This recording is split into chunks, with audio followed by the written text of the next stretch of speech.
کافیہ کے پڑھنے پڑھانے کا یہ ہے جو بہت سی جگہوں پر ہے کہ قیلا قلنا کی بھرمار کر دی جائے. فین قلتا قلتو، فین قلتا قلتو، تو اگر یہ کہے میں یہ کہوں گا، اگر یہ اعتراض کیا گیا تو ہم یہ جواب دیں گے بھائی کیوں ہم اعتراض کریں گے، کیوں تو پریشان ہوگا، سیدھی سیدھی نفس المسئلہ بتلا دے. یعنی میں یہ کہنا چاہتا ہوں کہ کافیہ انتہائی جامع متن ہے، معیار اس کا ہدایت النحو کے اعتبار سے بہت زیادہ بلند ہے. اس میں جو قیودات مصنف نے بڑھائی ہوئی ہیں، لکھی ہوئی ہیں، ان قیودات کے فوائد کو بیان کرنا اور طالب علم کو سمجھا دینا اور طالب علم کے ذہن میں ان قیودات کو بٹھا دینا، یہ انتہائی اہم معنی رکھتا ہے.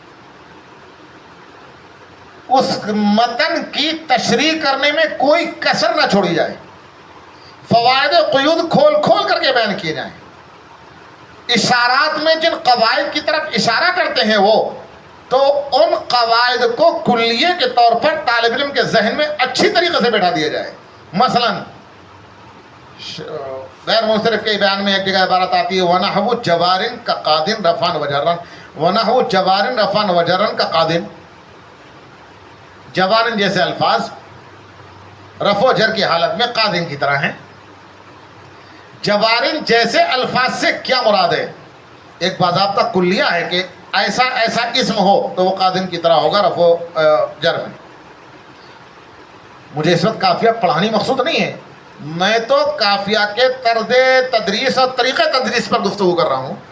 تو جہاں نحو جیسی یا مثلو جیسے الفاظ لا کر کے کہ اس جیسے مثال میں یہ ہوگا، اس جیسے الفاظ کا حکم یہ ہوگا، وہ نحو قطع میں آتا رہتا ہے کہ قطع میں جیسے الفاظ میں کیا ہوگا، تو وہاں پر ہر جگہ ایک کلیہ ہوتا ہے. اس اصول کو اچھی طریقے سے واضح طور پر واضح الفاظ میں تعلیم کے ذہن میں بٹھائیں کہ قطع میں سے کیا مراد ہے، باب قطع میں سے کیا مراد ہے، نحو جوارن سے کیا مراد ہے، یا اس جیسے الفاظ کافیہ میں بہت کثرت سے آتے رہتے ہیں. جو قیودات ہیں ان قیودات کے فوائد کی طرف اشارتاً کہتے بھی رہتے ہیں. مثلا عجمے کے بیان میں آئے گا کہ عربی زبان کے علاوہ عجمی زبان میں وہ عجمہ علم ہو، یہ شرط ہے غیر منصرف کا سبب بننے کے لیے. 3 حرف سے زیادہ ہو یا 3 حرف ہے تو بیچ کا حرف متحرک ہونا چاہیے، ساکن نہیں ہونا چاہیے. اب اس کے بعد کہہ دیں گے فنوحن منصرفن. آپ کو وہاں واضح طور پر متن کو سمجھانا چاہیے کہ کس قید کے نہ پائے جانے کی وجہ سے یہ نوح عجمہ ہونے کے باوجود منصرف بننا ہے، غیر منصرف نہیں ہو پا رہا ہے. کون سی شرط نہیں پائی جا رہی ہے؟ کیوں یہ منصرف ہے غیر منصرف نہیں ہے؟ شطر کیوں غیر منصرف ہے منصرف نہیں ہے؟ 3 حرف شطر کے اندر بھی ہیں، 3 حرف نوح کے اندر بھی ہیں. کیوں آخر ایسا ہو رہا ہے؟ تو فوائد قیود پر بھرپور توجہ ہو. جامع متن ہے، اس کی تشریح کرنے میں شرح کرنے میں کوئی کور کسر نہ چھوڑی جائے.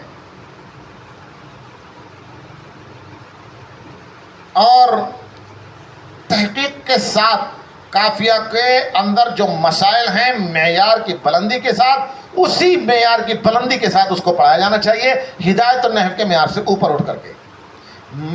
میری رائے سے کوئی اختلاف کر سکتا ہے، آپ کا مزاج اپنی جگہ، میرے مزاج اپنی جگہ، آپ کو اختلاف کرنے کا حق ہے، آپ اختلاف کر سکتے ہیں. میں چوٹ چرا کو اشکال جواب کی بھرمار کرنے کو کہیں کہیں ضروری ہو بتایا بھی جاتا ہے، لیکن چوٹ چرا کو بھرمار کرنے کو انتہائی طالب علم کے حق میں مضر سمجھتا ہوں، بلکہ میں مقصد کے ساتھ خیانت سمجھتا ہوں کہ چوٹ چرا کیا جائے اور قیل قلنا کی رٹ لگا دی جائے. یہ اعتراض تو یہ جواب، یہ اعتراض تو یہ جواب. الکلمۃ لفظ وضع عالمان مفرد پر 8 دن تقریر ہوتی، 8 دن تقریریں کر کے سوائے طالب علم کے ذہن کو الجھانے کے کچھ حاصل نہیں ہوتا. بلکہ میں ایک بات کہوں، الکلمہ پر الف لام جنس کا ہے یا استغراق کا ہے یا فلاں کا ہے یا فلاں کا ہے، جو اس میں لمبی چوڑی بحثیں ہوتی ہیں، پنجم میں جا کر کے مختصر المعانی میں وہ بحثیں عبارت کے اندر خود موجود ہیں. وہاں طالب علم پڑھ لے گا، تم کیوں سڑا رہے ہو اسے، ابھی سے کیوں پریشان کر رہے ہو اسے؟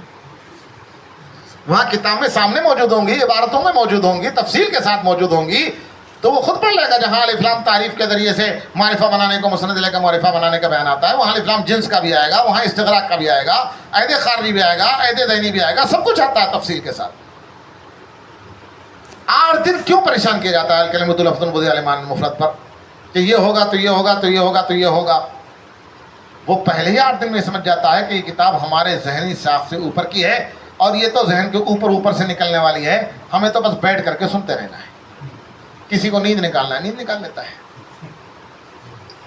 میں تو شدید مخالف ہوں اشتراک کا، باقی آپ کو اختیار ہے، آپ مستقل مدرس ہیں، ایک عالم ہے، جہاں ہم نے پڑھا وہاں آپ نے پڑھا، جس مکتب فکر سے آپ تعلق رکھتے ہیں اسی سے میں تعلق رکھتا ہوں، لیکن مزاج اپنا اپنا ہوتا ہے، آپ کو اختلاف کرنے کا حق ہے کہ کتنی چھوٹ رہا آپ اس میں کر سکتے ہیں۔ میں علی وجہ البصیرت یہ بات کہتا ہوں، اور اس میں مجھے کوئی شک و شبہ نہیں ہے کہ قافیہ کے طرز تدریس پر جو قیلا قلنا والا ہے وہ مضر ہے۔ کبھی قافیہ پڑھانے کی نوبت آئی ہے ہمیں تو ہم نے اسی طرح سے پڑھایا ہے اور فائدہ اس کا ہوا ہے۔ ہم نے پڑھا بھی ہے، عجیب اتفاق ہے، میں نام تو بالکل نہیں لوں گا، میں نے سال سوم میں دارالعلوم میں ہی پڑھا ہے، میں دوم میں دارالعلوم دیوبند میں پہنچ گیا تھا، دوم بھی میں نے وہیں پڑھا اور آخر تک سوم پڑھا ہے۔ ایک استاد کے پاس ہمارے ان استاد محترم نے اسی تفصیل اور قیلا قلنا کے ساتھ ایک دن 2 دن پڑھایا، اس کے بعد 3-4 دن متن کے حل کرنے کے ساتھ، عبارت کے حل کرنے کے ساتھ، فوائد و قیود کے ساتھ، نفس کتاب کے حل کرنے پر توجہ دی، 3-4 دن پڑھایا۔ پھر ہم سے کہا کہ پہلے 2 دن ہم نے پڑھایا تھا، اب یہ 3 دن ہم نے پڑھایا ہے، تم مجھے بتاؤ کیسے پڑھنا ہے۔ تو ہم نے کہا ہمیں یہ دوسرے طریقے سے پڑھنا ہے، پہلے والے طریقے سے نہیں پڑھنا ہے۔ چنانچہ انہوں نے پڑھایا اور ہمیں بے حد مفید کتاب محسوس ہوئی۔ ان کا ایک طرز اور تھا، اگر آپ اختیار کریں، ہم نے بھی کبھی پڑھائی تو ہم نے وہ طرز اختیار کیا، بدھ تک جتنا سبق ہوتا تھا ہفتے سے لے کر بدھ تک، وہ گھر سے ایک سوالات کی لسٹ بنا کر کے لاتے تھے، کبھی 30 سوال کبھی 25 سوال، یعنی ہر دن کے سبق سے متعلق 4 5 6 سوال، 25 30 سوال بنا کر لاتے تھے، اور یہ کہتے تھے کہ ان کا جواب کل کو لکھ کر کے لانا ہے۔ ہم لوگ لکھتے تھے پورے 5 6 دن کے سبق کے سوالات کے جوابات، اور وہ حل عبارت سے متعلق ہوتے تھے، قیلا قلنا والا سوال نہیں تھا، یہ نہیں ہوتے تھے، وہ عبارت سے متعلق ہم لکھ کر لاتے تھے، کافی ان کے سامنے ہم ان کی خدمت میں صبح کو پیش کرتے تھے، تو جمعرات کے دن وہ سبق پڑھاتے تھے، اور ہم میں سے کسی سے کہتے تھے یہ کاپیاں ساری میرے گھر پہنچا دینا۔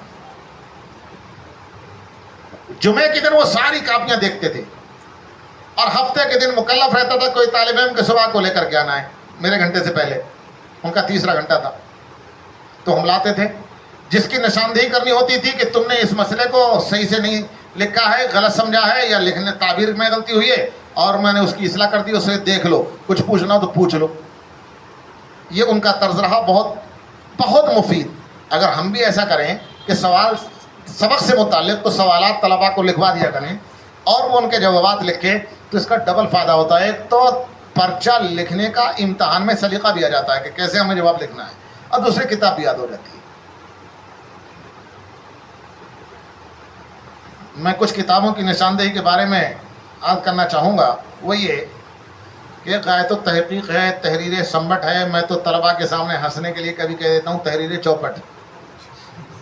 اس تحریر سمبٹ اور غایت التحقیق جیسی کتابوں کو سامنے نہ رکھے، اس میں قیلا قلنا کے علاوہ کچھ نہیں۔ سب سے بہترین شرح رضی کی ہے، شرح جامی بھی مفید ہے، لیکن فلسفے کے چکر میں زیادہ نہ پڑیں، عبارت کے حل تک اس کو سامنے رکھا جا سکتا ہے۔ النحو الوافی ایک کتاب آپ نے دیکھی ہوگی، موٹی موٹی 4 جلدوں میں ہے، مختلف نسخے ہیں الگ الگ، کوئی 8 جلدوں میں بھی چھپی ہوئی ہے۔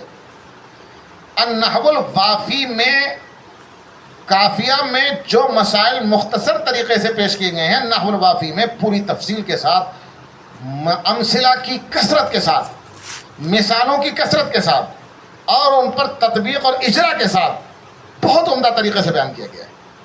میرا خیال ہے النحو الوافی کا مطالعہ کافیہ پڑھانے والے استاد کو ضرور ہی کرنا چاہیے، اور اپنے مطالعے میں اس کو رکھنا چاہیے، اور عبارت حل کرنے میں اس سے تعاون لینا چاہیے، اور بہترین معاون کتاب ہے وہ۔ یہ چند کتابیں اگر آپ سامنے رکھیں گے ادھر ادھر کی شروحات کے بجائے، تو انشاءاللہ بہت مفید ثابت ہوں گی یہ کتابیں، اور طلباء کو بھی فائدہ ہوگا، آپ خود بھی فائدہ محسوس کریں گے۔ عمل کرنے کی توفیق عطا فرمائے۔